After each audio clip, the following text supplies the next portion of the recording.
ଚାଲନ୍ତୁ ଆଜି ଦେଖିବା କଇଁଚ।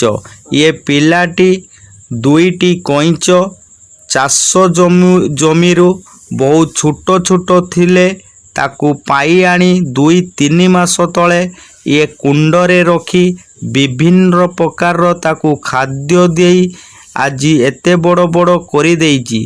କହୁଛି ତାକୁ ପୋଖରୀରେ ଛାଡ଼ିବ ବୋଲି। ବହୁତ ମନ କଷ୍ଟରେ ସେ ଦୁଇଟି କଇଁଚ ନେଇ ପୋଖରୀରେ ଛାଡ଼ିବା ପାଇଁ ଯାଉଛି। ଚାଲନ୍ତୁ ଆମେ ତାକୁ ପଚାରିବା ସତରେ ସେ ପୋଖରୀରେ କଇଁଚ ଛାଡ଼ିବ ନା ଆଉ କ'ଣ କରିବା ପାଇଁ ଚାହୁଁଛି।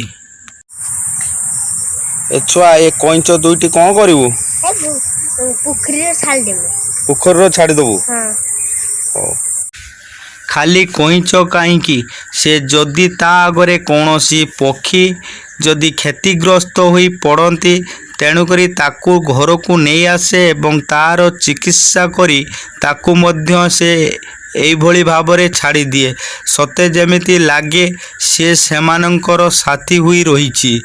ଏବଂ ଆଜି ସେ କଇଁଚ ଦୁଇଟିକୁ ନେଇ ପୋଖରୀରେ ଛାଡ଼ିବା ପାଇଁ ଯାଉଛି। ଯଦି ମୋ ଭିଡ଼ିଓଟି ଭଲ ଲାଗେ ତାହେଲେ ଲାଇକ୍, ସେୟାର, କମେଣ୍ଟ କରିବା ପାଇଁ ଭୁଲିବେନି ଏବଂ ମୋ ଚ୍ୟାନେଲଟିକୁ ସବସ୍କ୍ରାଇବ୍ କରିନେବେ। ଏଇଭଳି ଭିଡ଼ିଓ ମୋ ଚ୍ୟାନେଲରେ ଅପଲୋଡ଼ କରାଯାଏ।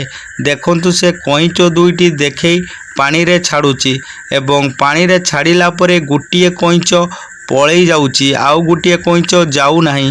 ତାକୁ ମଧ୍ୟ ସେ ଉଠେଇ ଆଣି ଫେର ଛାଡ଼ିବା ପାଇଁ ଚେଷ୍ଟା କରୁଛି। ଲାଗୁଛି ସେ କଇଁଚଟି ଆର ଏମିତି ସାଥୀ ହୋଇ ରହିଯାଇଛି ଯେ ଆକୁ ଛାଡ଼ି ଯିବା ପାଇଁ ସେ ଚାହୁଁନାହିଁ। କିନ୍ତୁ 2 ଥର ତାକୁ ଆଣି ଛାଡ଼ିଲା ପରେ ତୃତୀୟ ଥରକୁ ସେ କଇଁଚଟି ଚାଲିଯାଉଛି। ଲାଗୁଛି ସେ କଇଁଚ ଆକୁ ଛାଡ଼ି ଯିବା ପାଇଁ ଚାହୁଁନାହିଁ।